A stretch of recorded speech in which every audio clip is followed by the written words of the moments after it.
olho para trás hoje, eu consigo ressignificar muita coisa, Uhum. né. Porque o passado a gente não muda, né. Sim. A gente não consegue mudar, mas a gente consegue ressignificar, né. E entrar no Unibanco para mim, eu entrei com uma ajuda de uma amiga, a Uhum. Grace, e ela trabalhava já nesse banco, e ela falou: "Ai, manda currículo para agência tal que tá admitindo para o banco, quem sabe você consegue".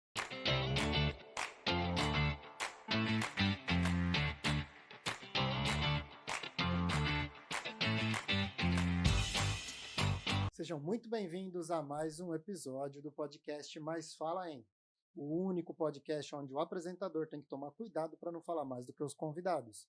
Hoje temos a honra de receber uma grande amiga, Valciane, ela que é gerente de uma agência funerária, coach de liderança feminina e treinadora comportamental.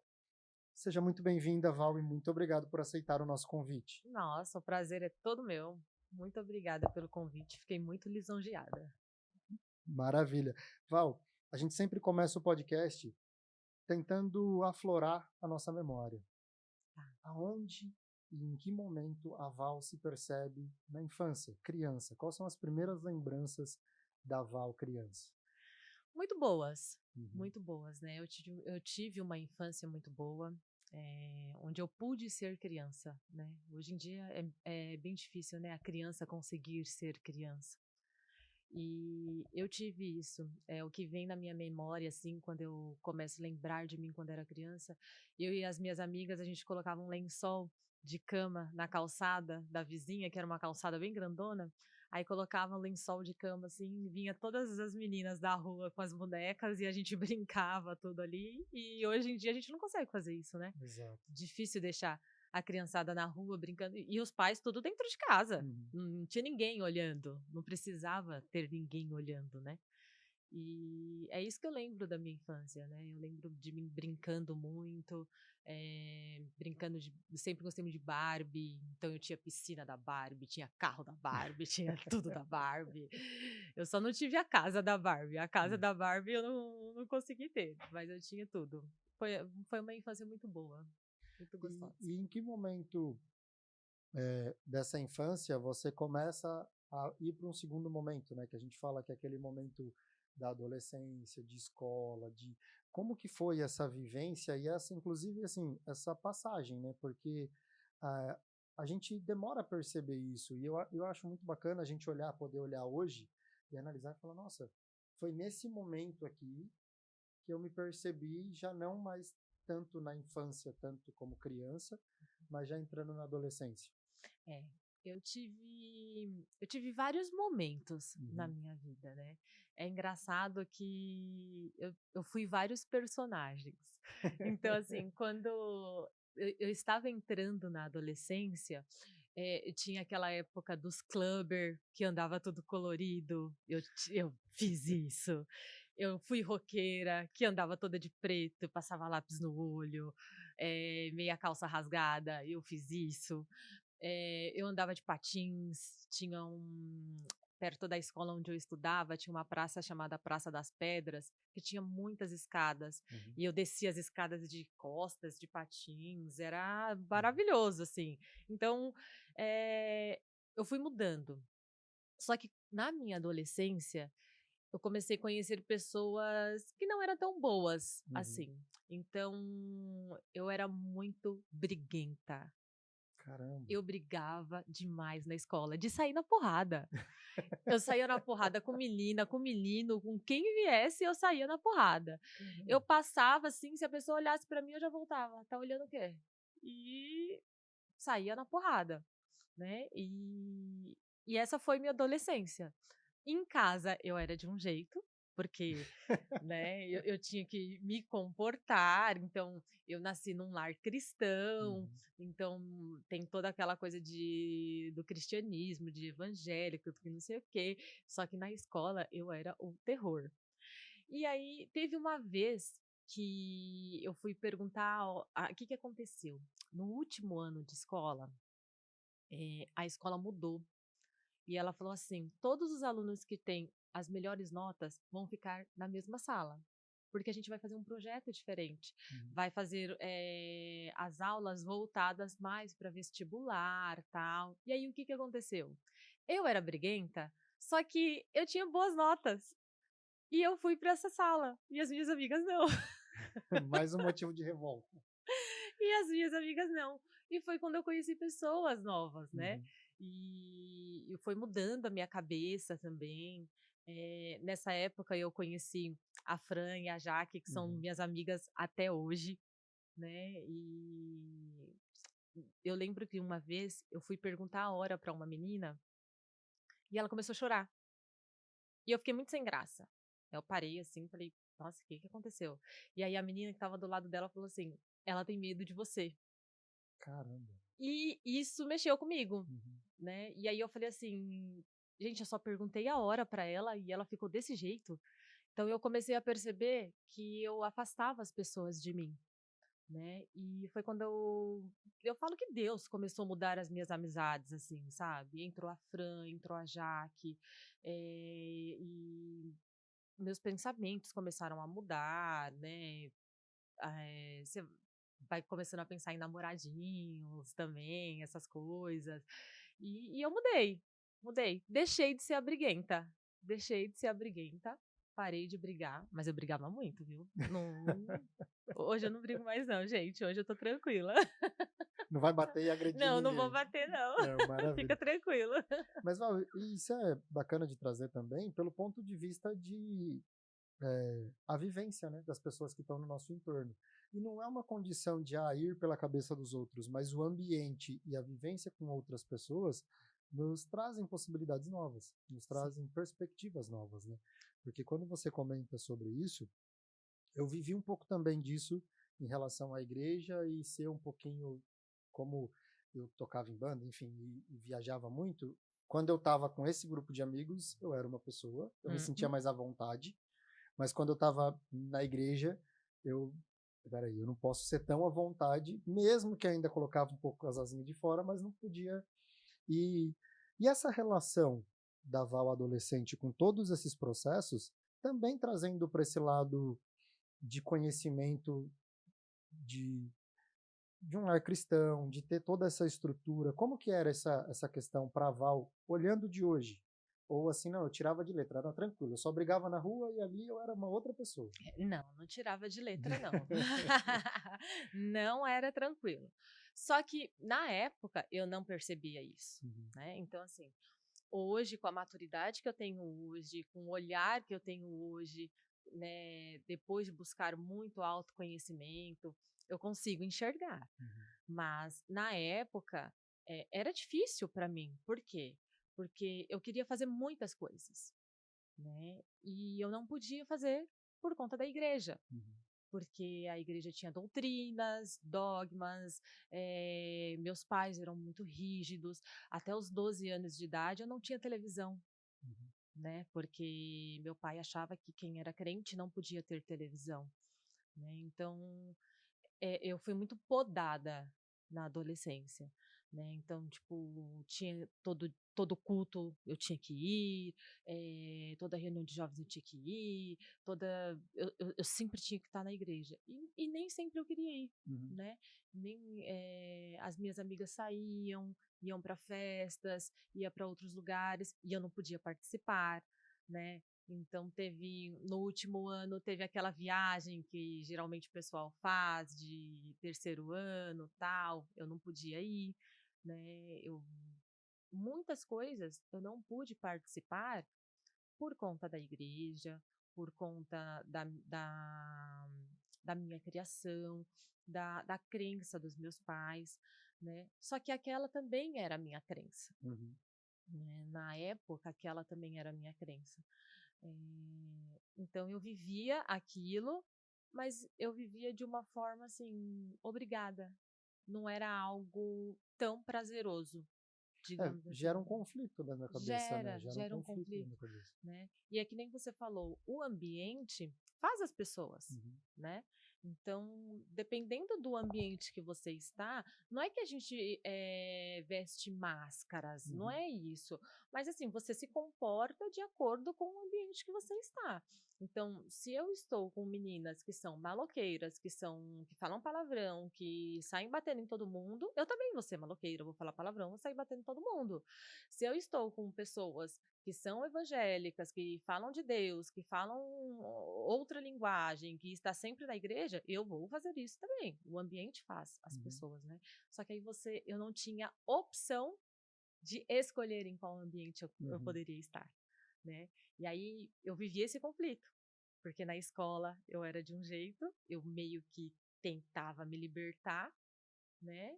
E em casa, na igreja, eu vivia de outra forma, né? E nesse momento adolescência, é até uma coisa que foi muito curiosa para mim, eu não imaginava. Com 18 anos você fez uma prova para poder e foi trabalhar na polícia, é isso? Sim, sim. E assim, eu vou além dessa curiosidade que eu já acho incrível, mas por quê? Olha, eu sempre amei a corporação. Uhum, Eu sempre admirei a polícia militar, né? uhum, A corporação em si, sempre gostei muito. E com 16 anos eu conheci o meu ex-marido, uhum, que ele era policial temporário na época, né? Então eu pude participar um pouco mais dessa vivência da corporação, de uhum, entender um pouco mais a corporação. E quando surgiu o concurso, falei, eu vou fazer, porque eu tinha vontade mesmo de ser policial, né? E eu fiz o concurso era para 2 anos, né? Porque uhum, era um concurso temporário, você trabalhava dentro do batalhão na área administrativa. E eu trabalhei no setor de comunicação social. Então, onde você fazia solenidades, entrega de láureas, elogios, né? Fui secretária da Coronel na época, trabalhei na recepção. E foi muito legal. Às vezes tinha treinamento da força tática e eu era refém. E realmente eu vestiu participava. aquela camisa para estar ali. E eu participava ali, era muito gostoso, era muito bom. Eh, Só que quando eu terminou os 2 anos da polícia militar, eu saí e a minha intenção era prestar concurso para o efetivo, para Uhum, trabalhar na rua. Só que em um mês eu entrei no Unibanco, sim. né, aí entrei no Unibanco e toda vez que saía concurso eu começava a pensar nos prós e contras, Aham, sabe. pesar. Pesava, e aí eu pensava nas PLR, pensava pensava nos benefícios, pensava assim, em todas essas coisas, assim, e eu acabava não fazendo Uhum, o concurso, né. Mas foi uma parte muito legal, assim, da minha vida ter é uma parte onde me trouxe muita hierarquia, disciplina, né, depois nos trabalhos que eu onde eu trabalhei, eu pude vivenciar isso e respeitar isso. Respeitar a hierarquia, ter a disciplina, né? Hoje, como líder, eu consigo entender que o meu liderado precisa me respeitar, uhum. né? Que eu preciso ter uma liderança digna de ser respeitada, né? Então, não é aquela coisa de chefe, eu que mando e você é meu subordinado. Não, eu pelo menos não penso assim, né? Mas essa hierarquia e disciplina na polícia militar me trouxe muitas coisas boas, assim. Antes da gente entrar nessa questão banco, acho que vale até uma reflexão, né, que você comentou de ser uma menina muito briguenta, Mm-mm. e passar por um processo que você falou que realmente foi uma transformação para você, transformação dentro do que você estava vivendo, para viver uma condição que a gente sabe que, assim, dentro da polícia militar é muito forte essa questão que você falou da disciplina, e você sai de momentos, né, que você comentou ali de colegial, que é próximo aos 18, então você já tinha uma questão ali aos 16 de já estar próxima desse mundo, Mm-mm. e com a vivência de novas amizades e também ir com 18 anos, quer dizer, é uma transformação assim de que eu posso dizer que em 2, 3 anos a Val mudou totalmente o Sim. rumo, né, nesse sentido. Mudei. Eu mudei, eu tive que amadurecer Uhum, muito rápido, porque eu casei muito cedo. Eu uhum, casei com 18 anos. né, então eu tive que amadurecer, né, eu tive que, ter de repente eu era uma mulher casada, né, então eu era responsável, pela minha vida, não era Uhum. mais os meus pais, Sim. né. E eu comecei a trabalhar muito cedo, com 14 anos eu já comecei a trabalhar, eu fazia curso de informática e eu era digitadora Uhum. na escola de informática, eh trabalhei com vendas de roupas femininas, essas coisas. Eu sempre trabalhei desde os 14 anos. E aí comecei a namorar com 16, com 18 eu me casei. Então eu tive que amadurecer muito rápido. Quando eu entro na PM, eu já entro de certa forma com esse amadurecimento, né, então eu entro já com um outro olhar, né, eu entro já pensando: "Eu não sou mais uma criança, eu não sou mais uma adolescente, agora eu sou uma adulta, eu sou uma mulher casada, Uhum. né, e preciso ser respeitada, porque também é um ambiente muito difícil Uhum. da mulher ser respeitada, tá, vamos deixar isso aqui, eu gostaria de deixar isso bem claro, porque existe muito assédio, né, muito assédio, e mas eu precisava me fazer respeitar, assim, Uhum. né, e consegui, durante esses 2 anos eu consegui, né, ser muito respeitada sempre por onde eu passei. Então eu precisei amadurecer, Lucas, não tinha como. E e aí vivenciar todo esse processo de manhã, entrar em forma, tal, todas essas coisas, fazia com que eu tivesse uma disciplina diferente, né, Uhum. fazia com que eu visse o mundo de uma forma diferente. E foi isso. E logo em seguida você mencionou, né, teve a questão banco e, assim, de período, foi aonde você ficou mais Mais tempo tempo. trabalhando, né.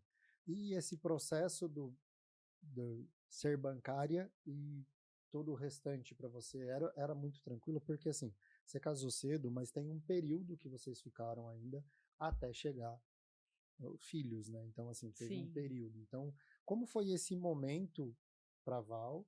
E, de novo, olhando de hoje, não, trazendo sempre aquela condição, né, com tudo que a gente já passou, a gente consegue olhar de maneiras diferentes. Então, como que foi esse igual você comentou, né, você ficava olhando os concursos públicos, ficava meio balançada, mas como era essa vivência, trabalhar em banco, sair da polícia para trabalhar no banco, no extinto Unibanco, né, que depois foi sim, comprado pelo sim. Itaú? Eu, olho para trás hoje, eu consigo ressignificar muita coisa, Uhum. né, porque o passado a gente não muda, né. Sim. A gente não consegue mudar, mas a gente consegue ressignificar, né. E entrar no Unibanco para mim, eu entrei com uma ajuda de uma amiga, a Uhum. Grace, e ela trabalhava já nesse banco, e ela falou: "Ai, manda currículo para agência tal que tá admitindo para o banco, quem sabe você consegue". Fui fazer, eu quero contar essa história porque é muito importante, assim, é uma passagem muito importante para mim. E fui fazer a entrevista, fiz tudo certo na entrevista, os testes de digitação deu tudo certo. Só que na dinâmica em grupo, a pessoa que estava fazendo a dinâmica, eu percebi que ela não foi com a minha cara. E eu falei: "Meu Deus do céu, essa menina não vai me passar". Pensei nisso na hora, na hora. Não deu outra. Na sexta-feira eu recebi um e-mail falando que eu não tinha passado. Aí eu entrei em contato, por quê? Eu tinha ido à igreja e na mesma semana e tinha pedido um sinal, né. Eu falei assim: "Eu quero saber, o que que vai acontecer? Será que eu vou conseguir esse trabalho?". E na palavra veio aquela parte que fala que Deus tem a chave de Davi. A porta que Deus abre, ninguém fecha, e a porta que Deus fecha, ninguém abre.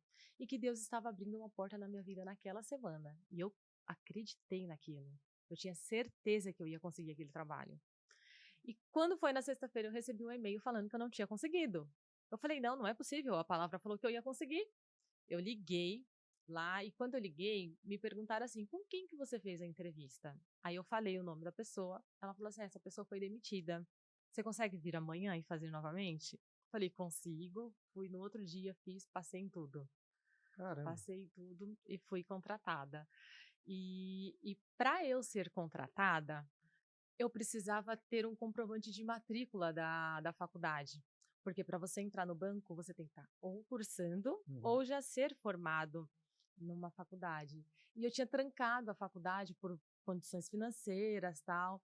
E aí foi uma correria, porque como eu ia conseguir um comprovante de matrícula? Fui na faculdade que estava trancada para tentar esse comprovante, não consegui. E aí essa minha amiga Grace e o esposo dela, o Júnior, começaram a me ajudar. E a gente foi, acho que na Unicamp, fomos em um monte de lugar, ele pegou carro emprestado para me ajudar. Caramba. E a gente na correria, até que a gente foi numa faculdade em Guarulhos mesmo, fiz uma matrícula, um vestibular de 5 questões, de 5 questões, passei, fiz a matrícula na hora e eles me entregaram o comprovante de matrícula na hora. E foi o comprovante que eu consegui entregar no banco, sabe.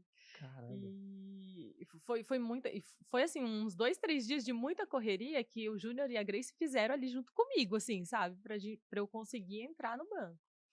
E entrei, fiquei 13 anos lá no banco, né, e na época era Unibanco, depois, fez a fusão com o Itaú, e eu fiz um plano de carreira lá. Uhum. Então eu entrei como operadora de telemarketing, fui atendente, não, antes de atendente fui caixa, fui atendente, assistente, gerente Uniclass, gerente empresas, backup de gerente geral, quando o gerente geral saía de férias, deixava a agência comigo.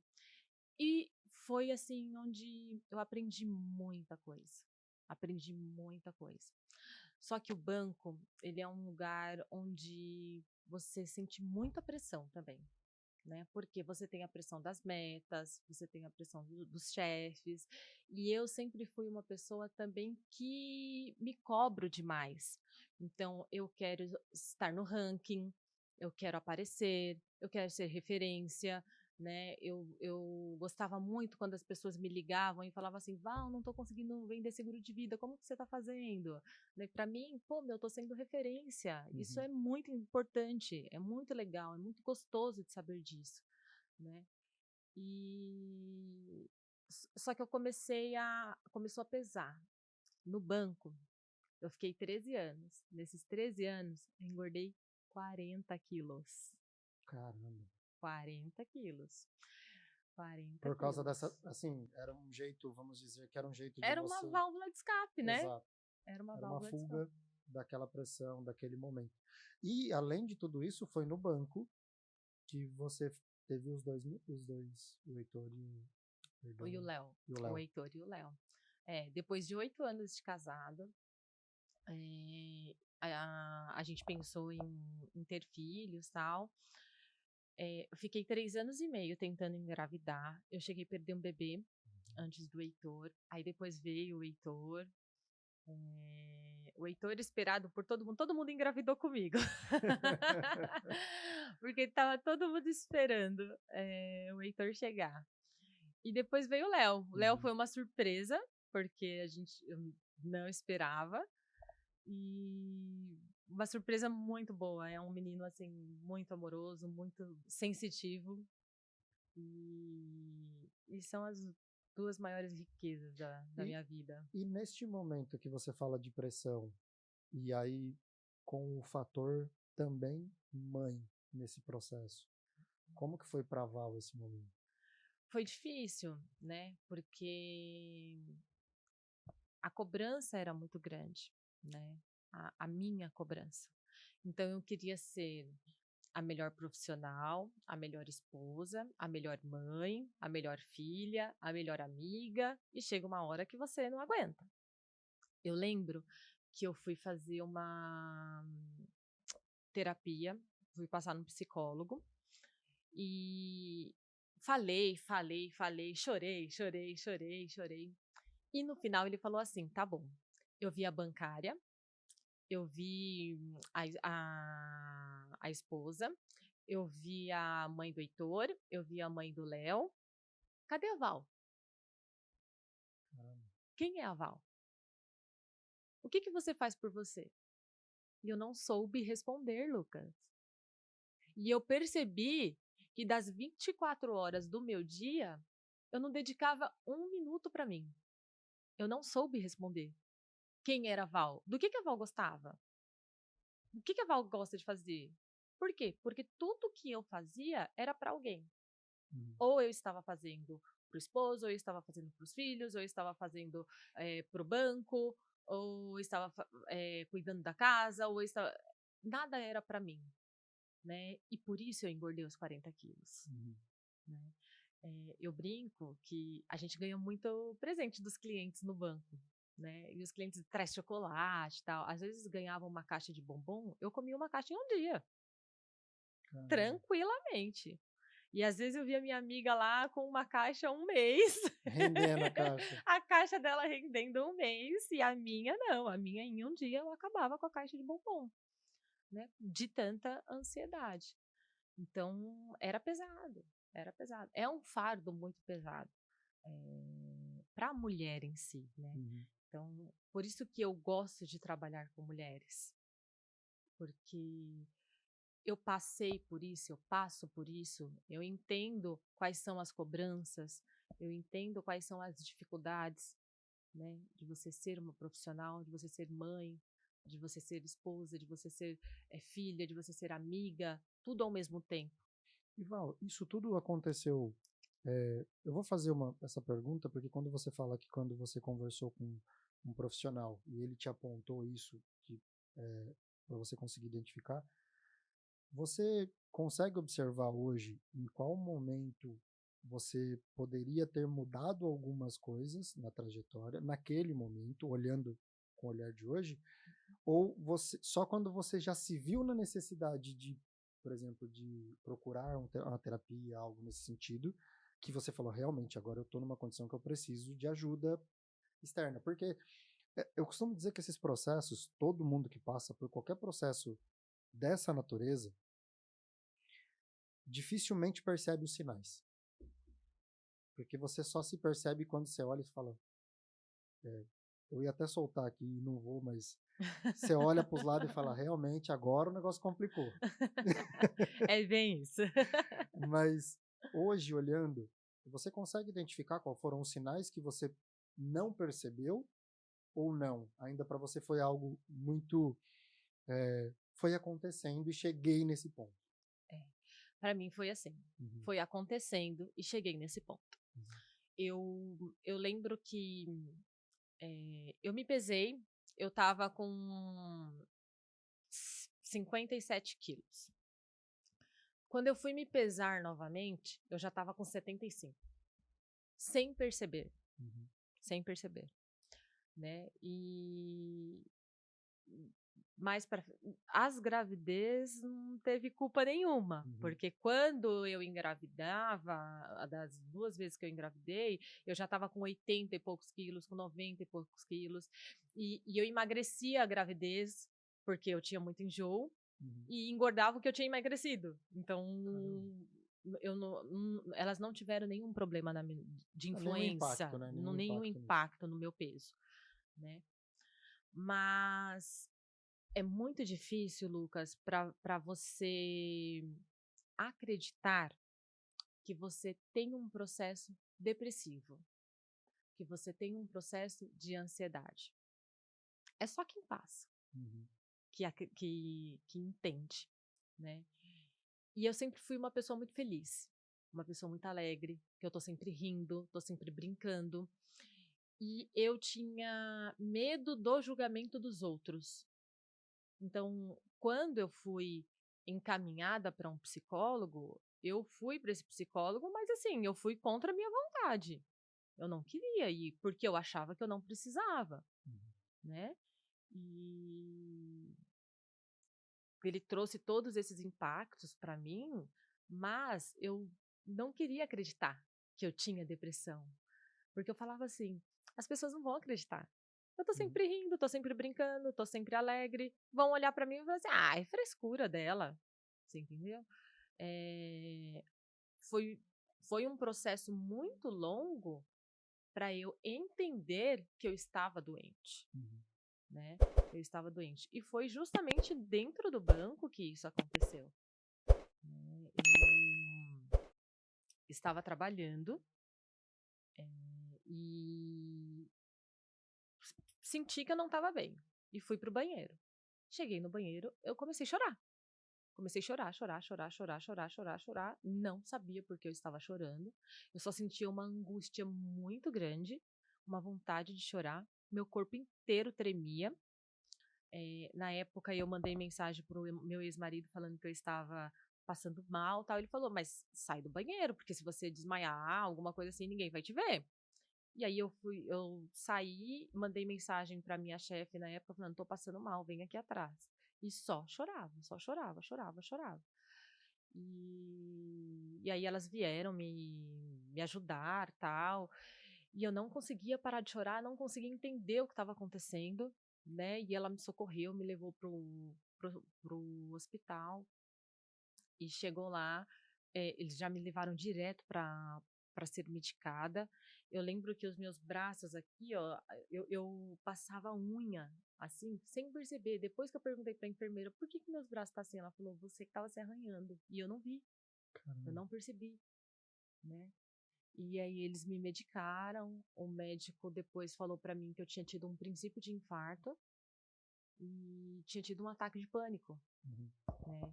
E foi quando eu falei assim: "A coisa é séria, eu preciso me cuidar", né, porque eu tenho 2 crianças em casa que dependem de mim, e eu só vou conseguir cuidar deles se eu estiver bem, Sim. né, então eu preciso cuidar de mim primeiro. Eu fui afastada por 5 meses do banco para começar esse tratamento, foi quando eu comecei um tratamento com terapia, comecei tratamento com psiquiatra, com medicação, que era uma coisa que eu não queria, que era algo que eu falava assim: "Eu jamais vou tomar medicação", né, porque eu não quero viciar, porque a gente sabe que o organismo, acaba viciando nesses medicamentos, e eu não queria isso para mim, né. Eu achava que era ruim, Uhum. né. Hoje eu entendo que, assim, eu tomo a medicação até hoje, e eu entendo que se me faz bem, né, se essa medicação me faz dormir, porque eu não Uhum. dormia, eu passava a noite em claro.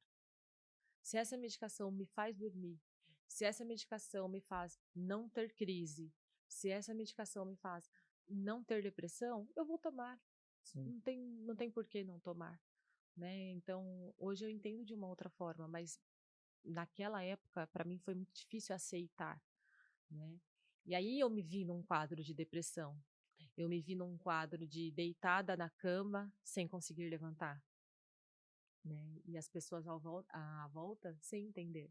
Sim. "Como assim não consegue levantar?". "Não, tira essa tristeza aí. Não, esquece, vamos ser feliz". Você acha que eu não quero ser feliz? É, todo mundo Todo quer, mundo né? quer ser feliz. Você acha que quem tem depressão quer ficar deitada numa cama? Não, não é assim que funciona, né. Por isso que eu falo, só quem passa pelo quadro depressivo, pelo um quadro de transtorno de ansiedade, entende, porque ainda existe muito julgamento, muito julgamento. As pessoas que, se afastam de empresas por depressão são muito julgadas.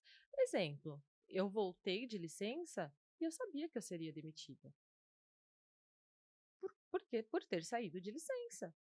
Porque para a empresa eu estava doente e os meus serviços não eram mais necessários, né. Tanto que um mês depois eu fui demitida, né. Então, muitas empresas ainda veem dessa forma, não tentam ajudar, né. Eh, davam palestras de saúde mental, mas eu trabalhava em agência. Como que eu ia Hum. parar de atender o público para ir assistir a palestra? Sim. Não tinha como, né. Então você percebe que faz só para falar que fez, né. Apresentar E algo com uma solução paliativa para falar: "Não, eu cuido eu do tô meu time". fazendo, Sim. eu tô cuidando da saúde mental dos meus funcionários, mas assim, não é assim que funciona, né? Tem muitas outras formas de serem feitas, inclusive do funcionário ser respeitado na volta de uma licença, né? Ele precisou tirar uma licença por depressão, que ele seja respeitado nessa volta, que o gestor entenda, mas nem os gestores estão preparados para isso. E você acha que isso, Val, com toda essa experiência que você viveu e hoje, trabalhando como treinadora comportamental, é uma questão de indivíduo desinformado ou de falta de algo mais incisivo por parte das corporações no sentido, não, aqui vai ser assim, quem não se encaixar dessa forma, que a gente não vai continuar, vamos dizer dessa forma, né? Quem, ó, se adeque que vai ser dessa forma. Ou também muito ainda por uma desinformação de cada ser, porque às vezes até a empresa tem a preocupação, mas aí o gestor chega lá e fala assim, ó, eu não quero mais tal pessoa no meu time. Uhum. É, com tudo isso que você passou, e hoje olhando com o olhar de treinadora, de uma pessoa que tem esse olhar e foi buscar conhecimento para ter essa, além do olhar, da experiência, ter a parte técnica no sentido de aflorar esse conhecimento, como que você avalia que hoje é o momento que a gente está vivendo quanto a isso? Então, primeiro que eu acho que existem poucas empresas que se preocupam com a saúde mental do funcionário, né? As empresas, elas se preocupam com números.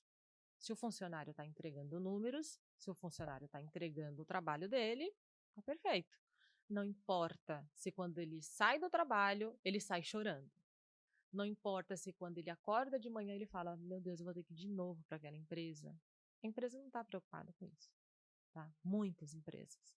Então, quando eu sou contratada para fazer um treinamento comportamental, eu já fico muito feliz, porque aquela empresa está pensando diferente, Uhum. né?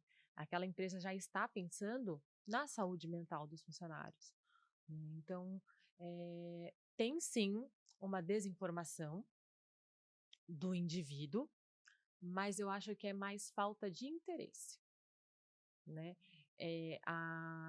Sabe aquela história de eu consigo vender blusinhas, eu consigo muito mais fácil eu vender sapatos, blusas, do que eu vender um processo de coach. Uhum. Por quê? Porque as pessoas não estão buscando autodesenvolvimento, não estão buscando autoconhecimento, né? As pessoas estão vivendo, eh, deixando a vida levar, estão ficando doentes e não buscam a causa. Simplesmente vai no médico, toma remédio, mas às vezes é uma causa interior, né? Hoje eu faço o processo de coach de liderança feminina e eu tenho muitas mulheres que são líderes e se cobram demais por conta do que eu já falei, por ser mãe, por ser esposa, por ser filha, por ser, né, amiga, por ser profissional, ter uma equipe que precisa de você bem, né? Você precisa ser respeitada nessa equipe e elas não sabem como fazer isso. Elas não sabem. E aí, no processo de coach, elas choram, porque às vezes eu faço uma pergunta, elas começam a chorar. Em um processo de coach, eu perguntei para uma pessoa assim: você tem alguém na sua vida com quem você pode contar a qualquer momento? E essa pessoa me respondeu: não, Lucas. Caramba. Você sabe o que é você ter quase 40 anos e você responder que você não tem ninguém na sua vida com quem você pode contar? É muito difícil isso. É muito difícil, né? Então, as pessoas, elas não estão se tratando, não estão pensando na saúde mental. Então, a empresa não está preocupada com a saúde mental do funcionário, o funcionário não está preocupado com a saúde mental dele, porque o funcionário coloca a culpa na empresa, porque acha que a empresa tem que se preocupar com isso, e a empresa coloca a culpa no funcionário, porque acha que o funcionário tem que se preocupar com isso, né? Mas quais são os subsídios que ela está dando, né? Ela faz palestra sobre saúde mental, né? Ela faz um treinamento comportamental, ela tem algum processo sobre saúde mental dentro da empresa? Quando vai fazer a integração desse funcionário, como que funciona? Tem empresa que não tem integração, o funcionário entra, coloca lá para trabalhar, não sabe nem o que fazer. Né? E isso atrapalha muito lá na frente, porque ele vai falar, caramba, desde quando eu cheguei aqui eu tive que resolver tudo sozinho, eu tive que fazer tudo sozinha. Então, existe sim muita falta de interesse, existe desinformação e hoje tem mudado um pouco a questão do autoconhecimento, fala-se muito, né, hoje em dia na internet sobre isso, existem muitas pessoas que podem ajudar, mas, exemplo, a profissão de coach, ela ficou banalizada. Essa era a minha próxima pergunta em relação Era. ao quanto atrapalha, por exemplo, pegando o mesmo exemplo, é mais fácil vender blusa do que um trabalho de coach, Sim. porque assim, eu tenho uma referência, eu tenho nesse sentido, que eu já busquei muito esse tipo de trabalho, eu já fiz cursos eh, com treinadores comportamentais, porque eu tenho várias lacunas de comunicação sobre o que eu sinto, porque assim, eu sempre fui muito, eu costumo dizer que funcional. Eu recebi uma ordem, aquela ordem vai ser executada. Uhum. Como ou o que eu vou sentir para executar aquela ordem é um problema meu. Quem me deu a ordem vai receber o cumprimento daquela ordem, O processo feito. o processo feito. Então eu tive vários problemas com isso. Quando eu fui demitido depois, a empresa fechou, com 15 anos de empresa, 2 tapinhas nas costas e vai atrás dos seus direitos. Eu me vi numa situação, pandemia dentro de casa, eu comecei a entrar em parafuso. Uhum. Porque eu tinha uma determinada estabilidade, eu tinha uma posição, eu tinha. E tudo isso assim, ó, esvaiu. Não tenho dinheiro, não De tenho uma emprego. hora para outra, né? Então, assim, eu me vi numa condição que eu precisei buscar muito isso. De olhar, entender que eu preciso ler, eu preciso estudar, eu preciso. Só que, assim, a minha experiência, e isso eu não estou refletindo, eu encontrei muita gente que leu 2 livros, queria me cagar um monte de regra, e a vida da pessoa estava virada de ponta cabeça. Então, tipo assim, é porque eu continuei insistindo em procurar alguém até quando eu encontrei alguém que conseguisse me dar esse suporte, conseguisse me dar essa ajuda. Mas eu acho que, até a minha pergunta é sobre isso, o quanto atrapalha o trabalho que você desenvolve no sentido de as pessoas acreditarem, porque as pessoas já tiveram experiências com uma pessoa que lê um livro, não vive aquilo, e fala assim, ó, você tem que fazer isso que a sua vida vai mudar. Tá bom. Uhum. Mas a pessoa não teve a experiência para saber se aquilo vai mudar a vida dela ou não. Então, quer dizer, ela precisa confiar em quem está sendo. Eu costumo dizer, né? Coach é treinador. Sim, É como você ter um professor. sim. Só que, você comentou agora, né? A palavra ficou banalizada. Sim. E o quanto isso, mesmo mudando ainda hoje com a internet, com tudo isso, o quanto isso você acha que impacta ainda quando a gente fala para uma empresa sobre a necessidade de contratar, por um exemplo, uma treinadora de performance para o time, para desenvolvimento. O quanto isso ainda impacta, você acha? Impacta demais, Lucas. Impacta demais. Eh, primeiro, precisa existir alguém dentro dessa empresa com o interesse de desenvolvimento. Precisa existir alguém, uma pessoa, né? Só que existem muitos exemplos nas redes sociais hoje em dia de coaches falando coisas absurdas. Uhum. Você entendeu? De olhar para um paralítico e falar: você não anda porque você não quer. Você entendeu? Se você quisesse, é a força da sua mente, era só levantar e andar. Gente, não existe isso. Não existe isso, entendeu?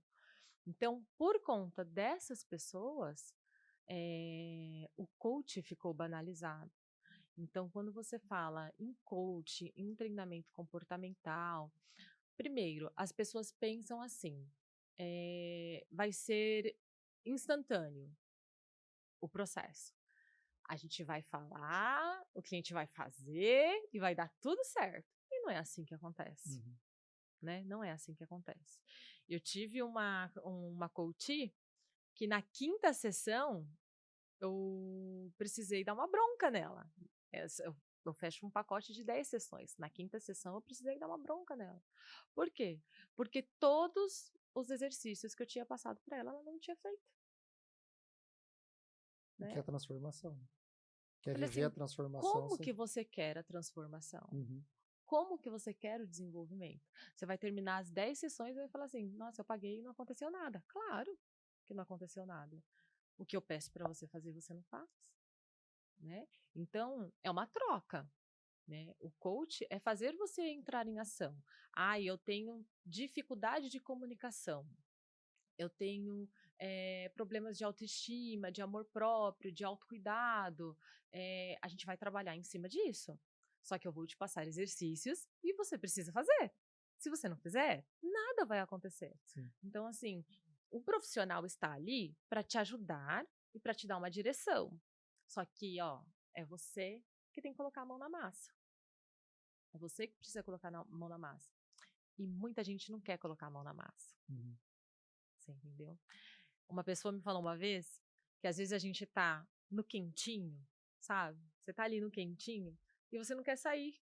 Por quê? Porque você tem medo do que você vai encontrar lá fora, né? Porque se você sair, você pode sentir frio, você não sabe o que vai acontecer. Só que esse quentinho é uma piscina de merda. Uhum. E você continua na merda, entendeu? Porque você não quer sair do quentinho. Né? E as pessoas são assim, elas querem mudança, mas elas não querem mudar. Isso muito que você falou, eu sei que você gosta também do mesmo autor.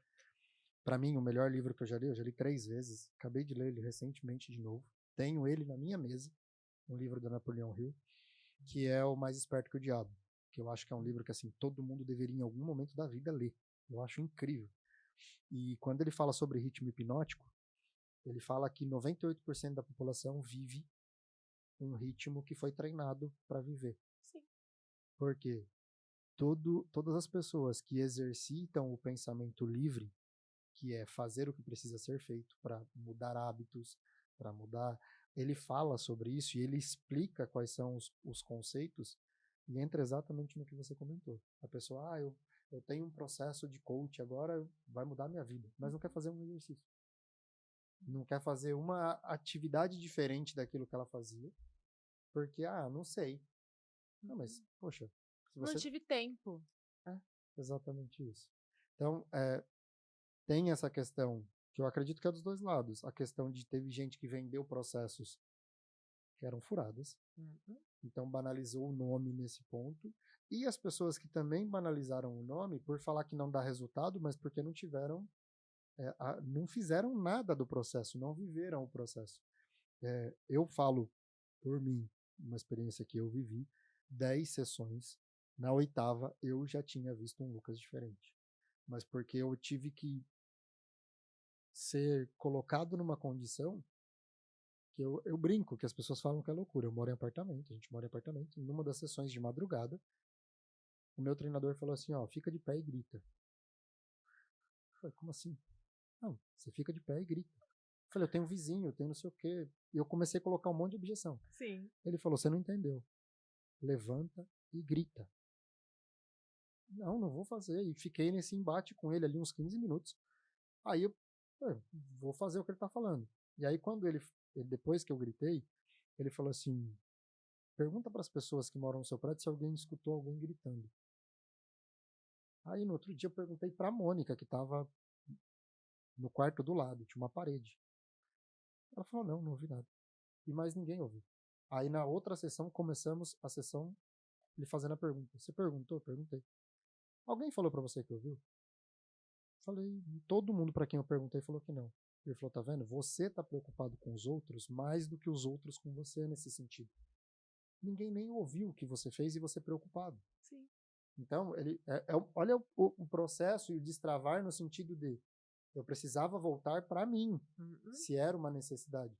Tudo bem, vai todo mundo começar a berrar de madrugada. Não é isso.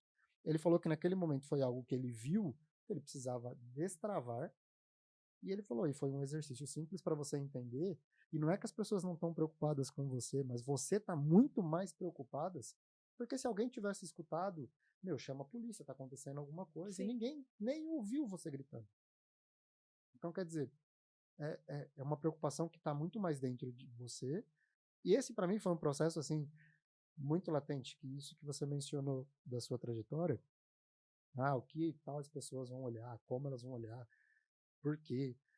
Eu fui treinado a ter um carro, uma casa e um emprego Uhum. registrado bom. Aí, com 26 para 27 anos, a gente tinha alcançado isso. Estava casado, tinha nossa casa, tinha um carro e tinha um emprego bom. E agora? Com 27 anos, a gente já chegou até onde falaram que a gente Parou a tinha que ir. vida? Tipo, você Então, conseguiu tudo isso, aí é, acaba? Tipo, é, é e é é aí, isso que é viver? e aí que eu acho que assim, falta essa questão de você ter treinadores, ter pessoas onde você espelha qual é o próximo passo. E acredito muito também na troca. Na troca no sentido assim, poxa, Val, vou fazer um treinamento. Porque eu, Lucas, tenho o objetivo de ir até essa faixa aqui. Maravilha, vamos junto até essa faixa. Chegou nessa faixa, eu acredito que eu tenho que espelhar, porque faz parte do meu processo para chegar até aqui. E não que eu não possa ir além com aquele treinador, mas eu acredito no estímulo do novo também. Uhum. Então, isso eu acredito muito que é um processo que as empresas precisariam olhar mais. Porque é um ponto de o time que eu tenho hoje, o que ele almeja, o que cada uma dessas pessoas querem para os próximos passos. A gente fala muito isso aqui na agência no sentido de falar para todo mundo, fala, meu, quais são seus objetivos, seus sonhos? Sonhe. Não, mas eu quero aqui na agência. Não. Seus sonhos. Eu não estou perguntando. O que você quer aqui, eu tô perguntando o que você quer na sua vida. É isso, é um processo. Por quê? Porque que eu puder ajudar para você conseguir isso, a gente vai fazer como empresa, mas a gente quer estar rodeado de pessoas que tenham essa energia de olhar e falar, eu almejo o próximo passo. Sim. Eu quero o próximo passo. Então, isso que você menciona, eu acho que é importantíssimo as pessoas terem essa reflexão de falar assim, poxa, mas também não só esperar pelo lado empresa, porque eu acho que às vezes você consegue buscar, você consegue ver palestras, você consegue ter conteúdos. Eu falo que eu, não, eu tenho um sonho de conhecê-lo pessoalmente, inclusive de poder sentar e conversar. Se eu puder gravar, melhor ainda, mas se não, eu conheci o Clóvis de Barros, uma palestra que eu fui cumprir hora de jornada da faculdade. Eu precisava cumprir horas da faculdade. Aí fui procurar na internet, achei uma palestra a um preço que na época eu achei caro, não tinha condição de fazer, mas entrei em contato. Passado uns dias, a pessoa falou assim: ó, você liga se eu colocar o seu nome junto com um grupo de pessoas e colocar que você é estudante, você vai pagar R$ 97. Eu tive a possibilidade de assistir o Clóvis de Barros falando para 1.000 pessoas dentro de um lugar, que as pessoas urravam, gritavam com a palestra dele, Uhum. que é uma chavezinha que custou Que R$ 97. destrava. Eu tive um processo que uma pessoa falou assim para mim, Lucas, quando o seu chefe não quiser fazer a sua ideia, a culpa nunca é dele. A culpa é sua de que não convenceu ele. Então, às vezes, também eu vejo por esse lado. A pessoa, às vezes, também, a empresa não se preocupa, eu também, sabe, tipo, não tem esse incentivo. É o que eu sempre digo, mesmas atitudes, mesmos resultados, né. Então, não adianta a pessoa querer, "Ai, que a empresa me veja de uma forma, que a empresa me promova, que o meu chefe me enxergue de uma forma", se você não muda, se você não desenvolve, se você não corre atrás, do seu desenvolvimento como pessoa, né. Quem não entende de pessoas, não entende de negócios. Para você fechar negócios, você precisa entender de pessoas. Você vai atender um cliente, você precisa espelhar esse cliente, né. Eu sempre falo nos meus treinamentos, eu falo com a minha equipe, que você precisa praticar a empatia, mas não é aquela empatia que todo mundo fala: "Ah, empatia é tratar o outro como você gostaria de ser tratado". Não, empatia é tratar o outro como ele gostaria de ser tratado. Eu sou de um jeito, você é de outro. Eu gostaria de ser tratada de uma forma. As pessoas vão tratar você da mesma forma que eu gostaria? Não. Você está atendendo um advogado. Todo mundo sabe que advogado ama ser chamado de doutor. Chama ele de doutor, sabe? Espelha nele.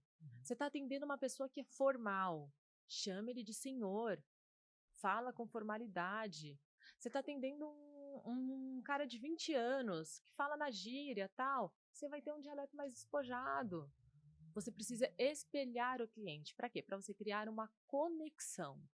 Quando você cria essa conexão com o cliente, é muito mais fácil de você gerar um negócio, né? Mas como que você faz isso? Estudando, mudando a tua mente. Não adianta você fazer mais do mesmo. Não adianta você ir todo dia trabalhar, das 8 às 5 eu vou só bater o cartão, tal. Vai acontecer isso daí. Você vai viver, vai casar, vai ter filhos, vai ser. Tá, e aí? Acabou? Não tem mais nada para você fazer na sua vida? Você não vai precisar se desenvolver? Quem é você? Né? Eu faço essa pergunta para as pessoas no processo de coach e as pessoas não sabem responder. Quem é você? As pessoas, não sei. As pessoas não sabem a autobiografia. Não sabem. Não sabem contar quem elas são. Né? As pessoas não sabem do que elas gostam. Por quê? Porque elas estão tão acostumadas a viver no automático que elas vão almoçar, pede o que o marido pede. O que você vai pedir? Não é olhar o cardápio e escolher o que você quer. Você quer saber o que o outro vai pedir para você poder fazer a sua escolha. Né? É isso a vida. As pessoas se preocupam muito com o julgamento dos outros. Mas se eu fizer isso, fulano, não sei o quê. Se eu fizer aquilo, fulano vai pensar de outra forma. De uns 4 anos para cá, Lucas, eu tenho mudado muito. Muito mesmo. Né? Quando eu saí do banco, né? Assim que eu saí do banco, eu fiz minha formação de coach. Né? Fiz minha formação de coach, fiz minha formação de análise de perfil comportamental. E foi quando eu comecei a trabalhar como coach, como treinadora comportamental. E aí veio aquela vontade em mim, porque precisa vir essa vontade do autoconhecimento, de se conhecer. Quem é a Val? E assim, agora é a hora de eu me conhecer, né? E eu comecei a buscar livros, comecei a buscar palestras, comecei a fazer imersões, né, de autoconhecimento. Eu fiz uma imersão até de 3 dias que foi maravilhosa, assim, nossa, mudou completamente assim meu modo de pensar na vida, né? E eu comecei a correr atrás. E quando eu comecei a correr atrás, eu mudei. E eu mudei muito, Lucas. Mudei muito. Quando você muda, nem todo mundo gosta. Então, assim, muitas pessoas se foram. Porque não se conectam mais com a nova Val. Né? Só que muitas pessoas chegaram. Muitas pessoas chegaram também. Né? E é o que eu sempre digo. Eu falo até para os meus pais. Às vezes meus pais falam para mim, falam assim, mas você sabe que você mudou, né? Você não também tá muito rebelde. Você é isso, você é aquilo. E eu falo, mas vocês precisam me respeitar da forma que eu sou. Né? Da mesma forma que eu respeito a crença que vocês têm, que deve ser assim, assim, assim, eu penso dessa forma. Hoje, a Val vive quem ela quer ser. Faz o que ela quer fazer. Eu não faço para agradar os meus pais, eu não faço para agradar outras pessoas, eu faço porque eu sinto vontade de fazer, né? E isso é libertador. É libertador você fazer o que você quer fazer, você poder dizer não, você poder impor limites. Eu não impunha limites, né? E aí o que eu percebia? Eu estava sempre disposta a ajudar. Eu estava sempre aberta para outras pessoas, mas quando chegava na minha vez de precisar, as portas fechavam. Ninguém estava pronto para me atender. Eu achava isso estranho. Eu falava, caramba, mas eu sempre ajudei, sempre fiz, né? Só que aí chega aquela hora que você para pensar por que que isso está acontecendo. Hoje eu consigo entender. Hoje eu consigo entender que assim, as pessoas só entregam o que elas podem te entregar, Uhum. né. Eu não consigo mudar o outro. O outro ele vai fazer o que ele quiser, ele vai falar o que ele quiser, ele vai pensar o que ele quiser, ele não vai pensar como eu quero. O que que eu mudo em mim? A minha forma de enxergar isso. Eu mudo a minha aceitação. O que ele está fazendo? Eu aceito. Tá tudo bem para mim? Até que ponto tá tudo bem para mim? Chegou no meu limite? Se chegou no meu limite, acabou. Hoje eu sou assim, né? E antes não. Antes eu deixava ultrapassar o limite. E Uhum. aí, ó, pisava na val, né? E aí a Val entrava em crise de ansiedade, em crise depressiva, né? E eu me perguntava quando eu fiz a formação de coach, eu falava assim, como que eu vou ajudar outras pessoas se elas descobrirem que eu tenho Uhum. depressão, se elas descobrirem que eu tenho um transtorno de ansiedade? E eu vou te falar uma coisa, isso nunca impactou. Muito pelo contrário, eu sempre falo para as pessoas sabem disso, né? E nunca impactou, né? Eu fazendo o processo de coach, eu perguntei para uma das minhas coaches, para ela citar uma pessoa que era um exemplo para ela, um exemplo de autoestima, um exemplo de amor próprio, né? Que era um exemplo de pessoa. E ela falou, você. Nossa, na hora que ela falou isso, eu fiquei tão feliz, assim, porque ela sabia também das minhas dificuldades. Ela sabia que eu tinha depressão, ela sabia que eu tinha ansiedade, e nada disso atrapalhou a visão dela sobre mim. Ela me via como uma pessoa forte, ela me via como um exemplo para ela, né? E isso foi muito bom, é muito gostoso você ver isso, né? E esse processo de autoconhecimento me fez conhecer coisas novas, me fez tirar muitos preconceitos que eu tinha antes, né? Então, como eu disse, ter nascido num lar cristão, você nasce com o cristianismo, né, já na veia, e você pensa de uma forma. De repente você começa a enxergar o mundo quando você busca o autoconhecimento e você fala assim: tá, mas não é só isso. Não é só isso.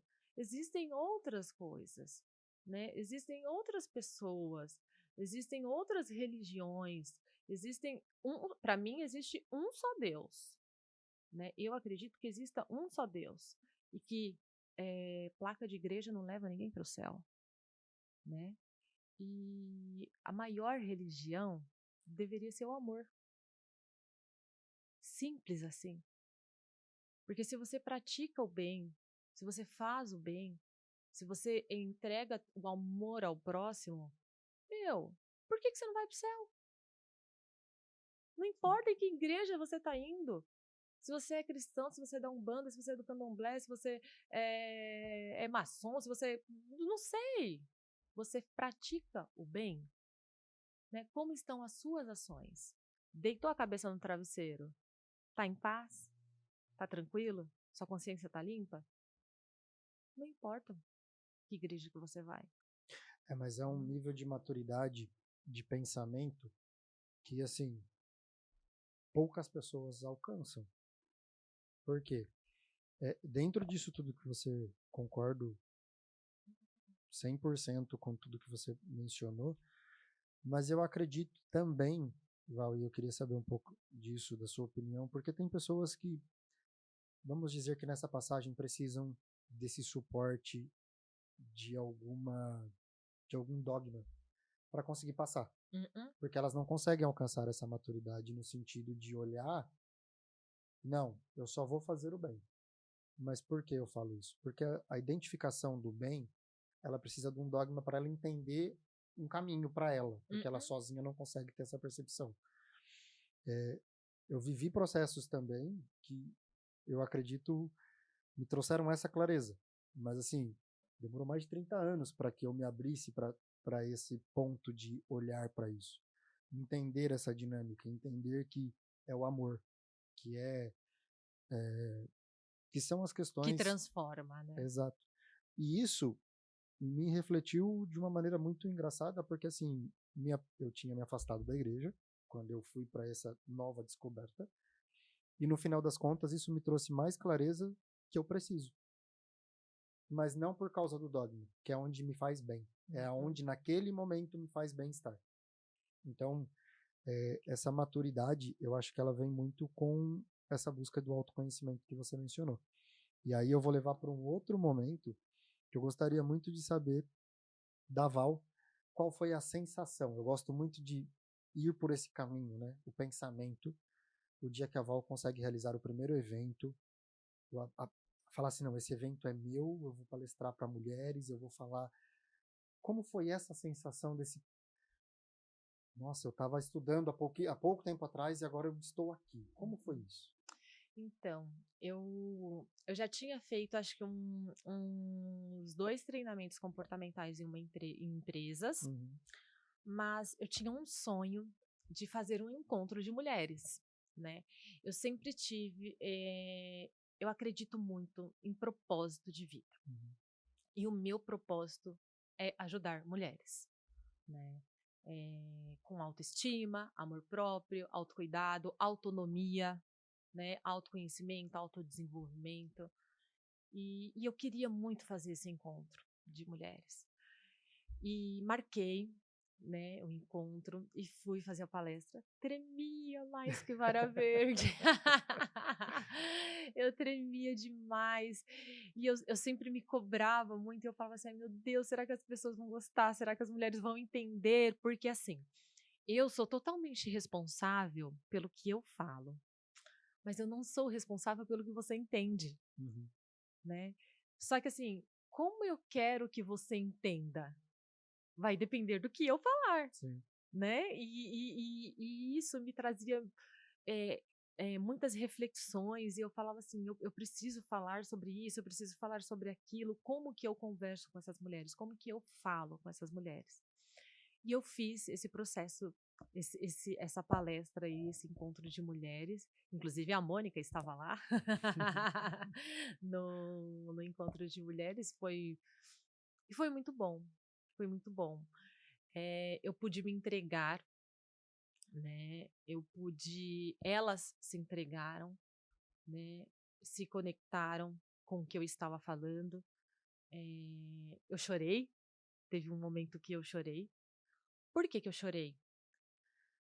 Quando a gente começa a empreender, quando a gente começa a trabalhar num negócio próprio, o que que você imagina? Que os seus amigos vão te apoiar, que os seus colegas vão te apoiar, que a sua família vai te apoiar, né? Mas na época, a minha psicóloga já tinha falado: "Val, amigos e parentes não serão seus clientes". Só que eu não acreditei. Eu falava assim: "Ah, ela não conhece meus amigos". Não, espera aí que ela não sabe o que É ela que está ela falando. não conhece minhas É, amigas, claro que elas vão me apoiar, sabe. E quando eu fui fazer essa palestra, me doeu muito, Lucas. Por quê? Eu tinha mais ou menos umas 25 pessoas na mente que eu tinha certeza que participariam, e não foram, e não foram, né. Acho que tinha umas 23, 25 pessoas no dia, não lembro direito, mas eu tinha essa certeza que essas pessoas participariam, né, e elas não foram. Então eu chorei no dia, porque para mim foi muito importante quem estava lá. Quem estava lá, representava muito para mim.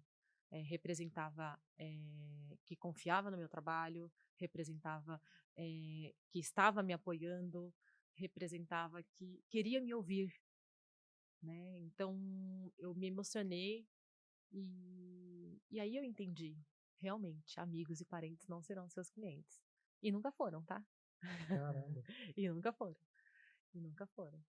Eh mas foi muito prazeroso para mim, foi muito gostoso. Foi a partir daí que eu falei: "É esse caminho que eu vou seguir. eu vou ajudar mulheres, né? Eu vou palestrar para mulheres, né? Recentemente eu fiz uma palestra para mães de crianças autistas em uma escola. Fui convidada por uma cliente, uma coach, que é psicopedagoga, e ela me convidou para ir na escola dela. Ela falou assim: Val, eu queria fazer uma palestra sobre autoestima, amor próprio, com as mães das crianças autistas. Você faria? Eu falei: faço. E fui, fiz. E nesse dia eu não estava bem, porque um dia antes eu tinha assinado meu divórcio. Caramba. E aí eu falei assim: meu, como que eu vou falar de autoestima, de amor próprio, de autocuidado, sendo que eu tô só os cacos, né? Eu estou aqui só os cacos. Como que eu vou fazer? Eu fui fazer essa palestra. Fiz. Riram, choraram, se emocionaram. Quando eu terminei a palestra, todas elas vieram falar comigo, me parabenizar pela palestra, falaram que nunca tinha ido numa palestra assim, sabe? Gostaram muito. A diretora da escola chegou em mim e falou assim: Val, você pode ficar e dar a mesma palestra para os professores? Né? Eu falei: posso. Fiquei, e aí tinha mais ou menos uns 50 professores, entre homens e mulheres, e aí eu fiz uma palestra também falando de autoestima, de amor próprio, mas focada em saúde mental, porque aí tinham homens também, né, para a gente não falar só no Uhum. universo feminino. E essa minha coach, até hoje ela fala que o meu nome é citado na escola, né? Que todo mundo fala que nunca viu uma palestra igual aquela, que gostaram muito da minha palestra, que às vezes eles vão fazer alguma coisa, eles falam: "Ó, mas lembra que a Val falou isso, tal, tal, tal, tal". E e aí eu me pergunto, tá vendo? Eu estava só os cacos, só que eu me entreguei. Uhum. Eu me entreguei e eles perceberam a entrega. Eles perceberam a entrega e para eles foi assim, não é que foi suficiente, foi o máximo. Eles gostaram muito mesmo. Vieram falar, a diretora veio me elogiar, tal. Então, às vezes, a gente tem um trabalho que a gente acha que não impacta nas pessoas, mas impacta. Um bom dia que eu dou no meu Instagram impacta em alguém que vem falar para mim: "Nossa, eu precisava desse bom dia". Vem responder no meu direct, sabe? Eu precisar, nossa, a frase que você falou hoje falou comigo. E isso é muito gratificante, porque você vive nesse mundo e se a gente não estiver aqui para ajudar o próximo, Lucas, se a gente não estiver aqui para se ajudar, né, para eu te ajudar a te desenvolver, que nem você falou, é uma troca, né? A gente está conversando aqui, mas eu tô te ajudando a te desenvolver e você está me ajudando a me desenvolver. É uma troca. E o mundo tem que ser assim. Se a gente não fizer isso, a gente empaca. Né? Aí vai viver isso que você falou, vai casar, ter filhos, comprar uma casa, comprar um carro e pronto, acabou. Acabou. Já cumpria. Cumpri o que eu tinha que cumprir na vida e eu não vou fazer mais nada. Não, tem tanta coisa para você fazer nessa vida, tem tanta coisa para você aprender, tem tanta coisa para você desenvolver, você pode ajudar o próximo, né? Uma palavra amiga que você pode falar. Você já deu bom dia para alguém hoje, né? Você já falou com alguém hoje? Você já disse eu te amo para o teu filho hoje? Né? Você já disse eu te amo para os teus pais hoje? A gente vai falar mais para frente. Hoje eu trabalho como gerente de uma funerária e a gente trabalha muito com isso. A gente recebe clientes ali que estão com arrependimento, que estão com culpa. Por quê? Porque não tiveram tempo de pedir perdão, não tiveram tempo de dizer eu te amo, né? E a gente vai perder esse tempo por quê? Né? A gente vai viver uma vida que a gente não está sendo feliz. Por quê? Por que que você não vai em busca da felicidade? Né? Só que para você ir em busca da felicidade, você precisa se conhecer. É o autoconhecimento. Você precisa entender o que que você quer, o que que é a felicidade para você. Felicidade para algumas pessoas é ter carro, ter casa, viajar, tal. Para outras pessoas, felicidade, sucesso é casar, ter filhos, constituir uma família. Para outras pessoas é fazer várias faculdades. Cada um enxerga de uma forma, né? A minha avó tem 91 anos. A minha avó é da roça, minha avó é benzedeira, e a minha avó, para mim, é uma mulher de sucesso. Ela é uma mulher de sucesso, dentro da vida dela, Dentro dentro das escolhas das dela. escolhas dela, entendeu? Dentro das escolhas dela, do espaço dela, das crenças dela, ela é uma mulher de sucesso. E eu tenho muito orgulho dela, eu tenho muito orgulho da minha avó. Tanto que eu já pedi para ela me benzer uma vez. Uhum, Já pedi para ela me benzer uma vez. E ela ficou muito feliz com isso. E para mim foi uma honra. uhum. Imagina, minha avó com 91 anos orando por mim, gente. É uma honra isso, né? Então, o sucesso para cada um é de uma forma, né? Mas o que que é o sucesso para você? O que que é a felicidade para você, né? Você precisa ter regras para seguir na vida, que nem a gente estava falando de dogmas. Para muitas pessoas, sim. Eu tenho uma conhecida onde não lembro agora se é pai ou padrasto, era alcoólatra e ele se converteu numa igreja evangélica e ele parou de beber. Só que se ele parar de ir na igreja, ele volta a ser alcoólatra. Uhum. Então ele precisa disso. Então, cada pessoa sabe do que precisa. Então, ele precisa dessas regras para constituir uma família, para ser feliz, para viver uma vida digna. Se ele não tiver essas regras, ele volta para a sarjeta, Sim, né? Então, cada pessoa vai entender do que precisa. Só que como que você entende? Se conhecendo. sim. Se conhecendo. Se você não se conhecer, você não entende. Incrível, vô. Uhum. E igual você também mencionou, eu ia também já estava aqui na sequência. Val, dentro dessa trajetória toda, militar, bancária, treinadora de alta performance, treinador comportamental, como que a Val vira gerente de uma agência funerária? E Pois é. assim, e é algo que eu queria muito trazer, inclusive, um bastidor para vocês. E quando a gente mencionou sobre, você falou assim, é uma área que eu me encantei. É. Mas como a Val se torna gerente de uma agência? Eu até li várias vezes e vi isso. Falei, nossa, mas eu nem sabia que existia agência funerária. Falei, Uhum. o que será que. Né, a gente trabalha com marketing aqui na agência e fala assim, tá, eu vou tentar me. E como que surge esse encanto e a questão, neste momento, a Val, gerente de uma agência funerária? É. Então, voltando um pouquinho, há um ano atrás, mais ou menos, entraram em contato comigo para fazer uma entrevista para trabalhar em um cemitério, Uhum. né? Eu seria coordenadora de atendimento desse cemitério. Achei estranho, muito estranho, gente, né? Mas eu fui, né? Falei, vamos lá, vamos ver qual que é, né? Primeiro, quando eu entrei, o cemitério era a coisa mais linda do Bom. mundo. Parecia um condomínio fechado, era campo, era lindo, gente, era lindo. Eu já me apaixonei pelo cemitério. Fiz a entrevista, passei na entrevista e comecei a ser a coordenadora de atendimento desse cemitério. E foi aí que eu me encantei por esse mundo, né? Aí você fala, Val, mas como você se encanta por esse mundo? Pelo mundo do acolhimento, né? Pelo mundo da empatia. As pessoas que estão ali no cemitério, elas não querem estar porque elas querem. Elas perderam alguém, né? Elas estão culpando Deus por ter tirado alguém da vida dela. E isso me trouxe muita gratidão pela vida que eu tenho, né?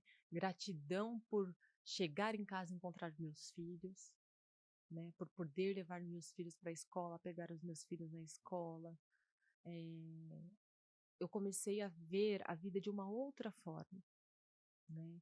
E você poder ajudar essas pessoas nesse momento, porque assim, é um momento burocrático e você não quer trazer burocracia para ele. Você quer que ele simplesmente tenha tempo para fazer aquela última homenagem, né? e eu me encantei, né.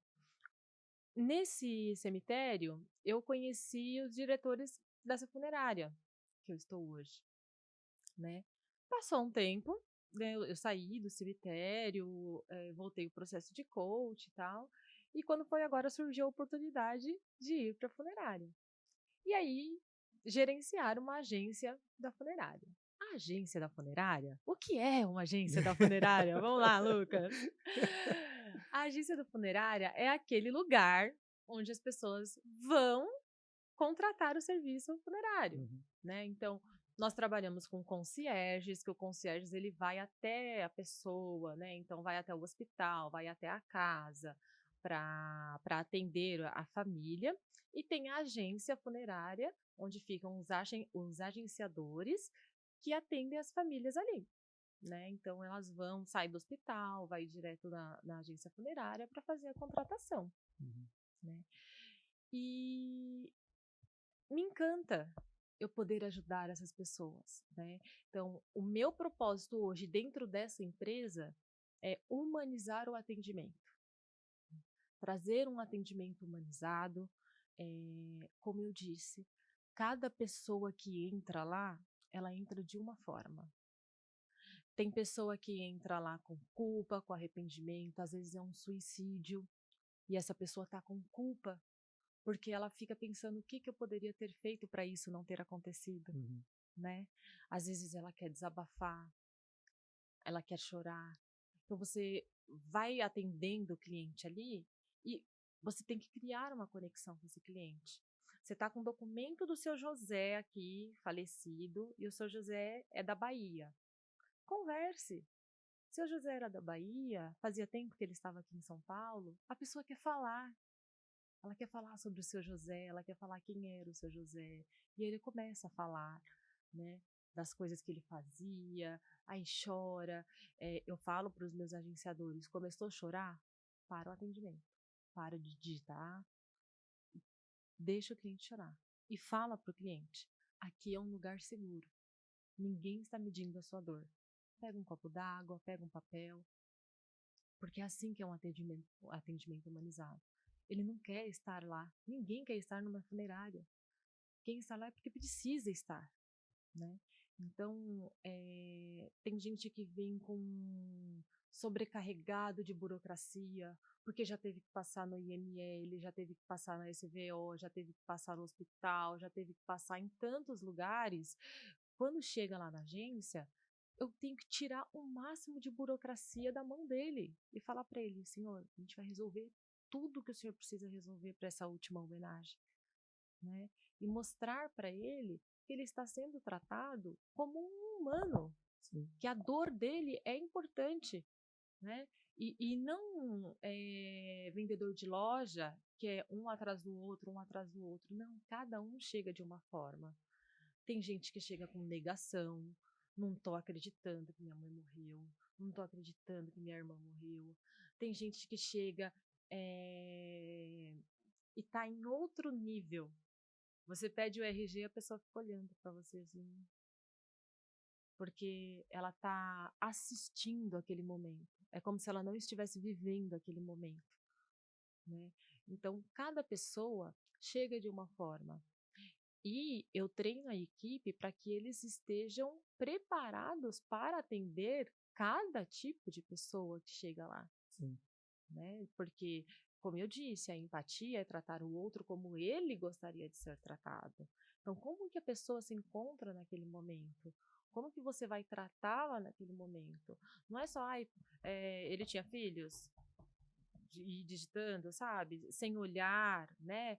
Então, já mudei o atendimento, falei assim: "O cliente apareceu na porta, levanta e vai até a porta. Vai recepcionar o cliente. Meu nome é Valciane, vou auxiliá-lo em que posso ajudar", né. Nós temos café, temos água, temos um banheiro no final do corredor, né. Deixe o cliente à vontade, faça o acolhimento desse cliente, crie uma conexão, né. Então é muito gostoso você poder fazer parte, de um momento tão difícil na vida da pessoa, mas que ela saia dali em paz, sabendo que o que ela escolheu para essa última homenagem era o que o falecido ou a falecida merecia, era o que ela queria. Eles chegam lá com muitas dúvidas, metade da família quer sepultamento, metade da família quer cremação, e eles não sabem o que fazer. Às vezes o falecido é crente, a família é católica, a família quer fazer missa, e aí fala, mas ela era crente, ela tinha que ter um culto. Então tem tanta coisa que Uhum. acontece, são tantas eh, decisões que eles precisam tomar, e decisões que afetam a família inteira. Então, escolher uma urna, eu não sei se minha mãe vai gostar. Eu não, se escolher a flor que vai na urna, eu não sei se minha mãe vai gostar. Tudo isso a gente tem que estar preparado para atender esse cliente, preparado para auxiliar esse cliente, né? E é para isso que eu treino a equipe hoje. Para que o momento seja leve e a pessoa depois não tenha nenhum tipo de sentimento que a aproveitaram desse momento para me vender algo que Isso, você entendeu? Porque a gente não tá lá para ser vendedor, sim. entendeu? A gente não tá lá para ser vendedor. É claro que existe a comissão, existe o salário, meu, existe toda Uhum. essa coisa por trás. Mas são humanos, são pessoas que estão sentindo dor, né? Não são pessoas que estão lá para comprar uma blusinha. Elas estão sentindo dor. Então você tem que tratá-las com esse sentimento de dor. Você tem que entender que elas estão sentindo dor, né? Não é pensar só no resultado. É isso. Nossa, Val, é assim, são coisas que a gente não imagina dentro de um processo, porque, igual você comentou, né? É um lugar que as pessoas só estão por uma necessidade. Necessidade. Ninguém vai lá falar assim, ah, eu vim aqui. Não. É uma necessidade, né? Algo Você está lá por obrigação, digamos assim. Você está por exato. obrigação, Porque você precisa ir porque você resolver aquilo. precisa. Né? E ter esse tipo de olhar, essa questão desse modo de olhar, acho incrível.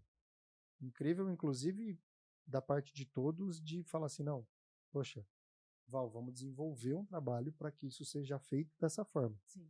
Porque eu acredito que isso é o trabalho da Val sendo reconhecido dentro de tudo que você falou aqui para Sim. gente e trazer isso para um momento extremamente complicado, que é um momento de dor.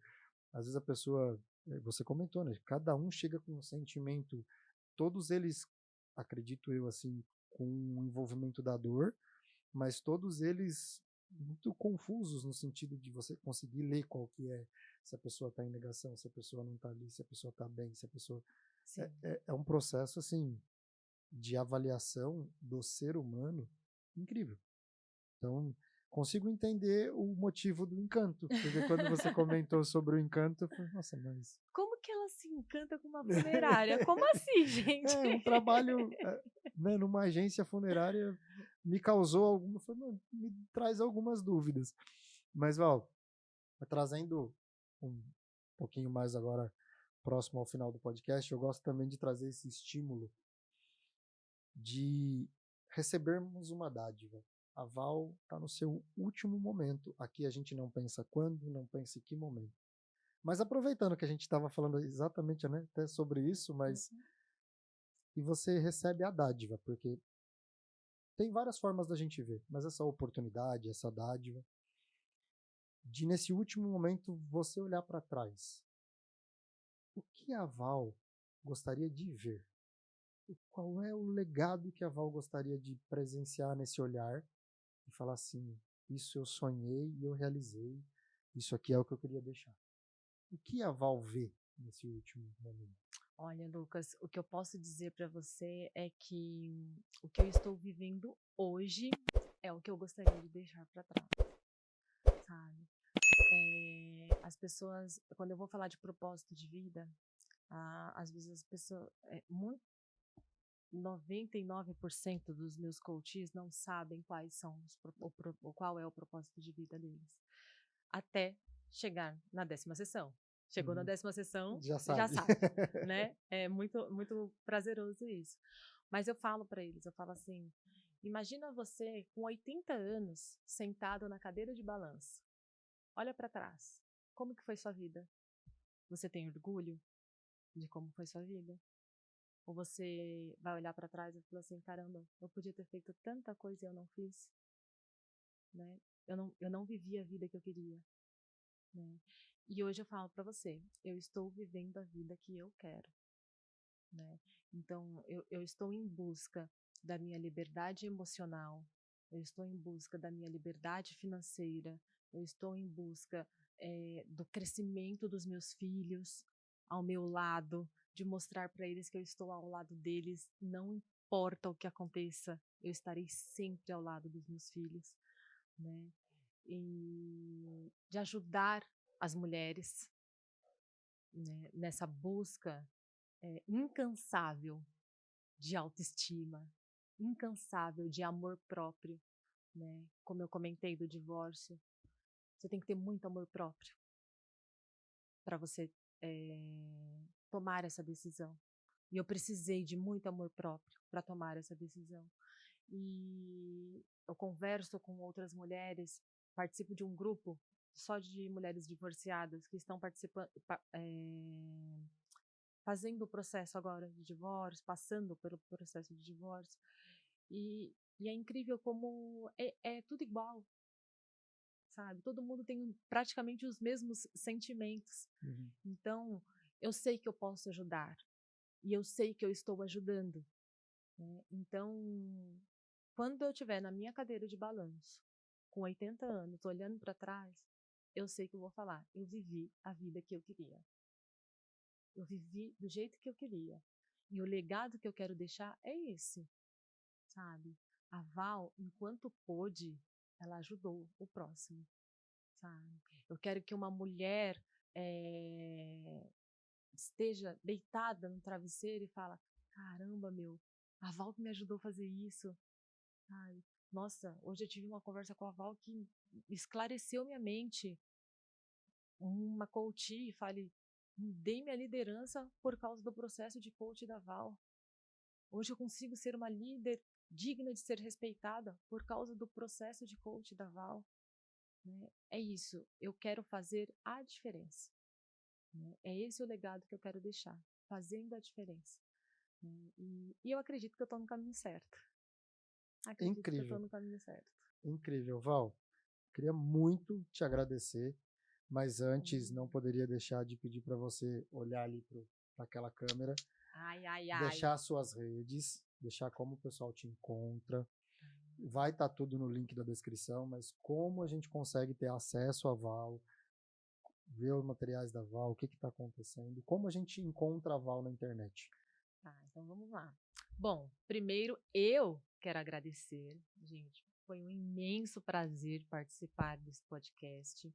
Quando eu recebi o convite, fiquei, nossa, muito feliz. Me senti a famosa. Me senti a famosa. E se vocês quiserem me seguir no Instagram, Valciane Melo, _GEP, que é de Gestão Estratégica de Pessoas, tá? Então, Valciane Melo, _GEP. E eu estou aqui à disposição. Mulheres quiserem entrar em contato comigo, pode entrar em contato através do Instagram. Se quiser conversar, se quiser desabafar, eu tenho essa facilidade das pessoas quererem desabafar comigo. Uhum. E eu gosto disso, tá? Eu estou aqui à disposição. Lucas, muito obrigada. Nós Foi que muito bom agradecemos. participar. Nós que agradecemos. E, Amei. e assim, Val, já deixo aqui um convite para próximas visitas. A gente tem um projeto que a gente já está preparando, já dando um pouco de spoiler para os nossos espectadores. A gente quer promover encontros. Inclusive, a gente já está marcando um primeiro que é só com empreendedoras, porque para colocarmos pautas que a gente acredita na relevância de comunicar, de falar, de trazer pontos de vista diferentes. Porque a gente acredita que esse tipo de estratégia, e quando a gente conversa aqui, é muito para estimular pelo exemplo, e quando a gente foi listar as pessoas possíveis para a gente convidar, a gente viu o tanto de pessoas excepcionais que a gente tem ao nosso entorno. Então, por que não conversar com essas pessoas e compartilhar as histórias dessas pessoas? Sim. Então, já esteja convidada para esses Opa, estarei próximos lá. encontros aqui no nosso podcast. Para você, senta o dedo no like, não deixe de compartilhar. Comente se vocês estiverem gostando do conteúdo. A gente quer entender realmente o quanto a gente está conseguindo trazer o propósito do nosso podcast, que é trazer pessoas para contar histórias, compartilhar. Então, comenta aqui embaixo. Gente, muitíssimo obrigado por ter acompanhado mais um episódio do Mais Fala Em, e até mais!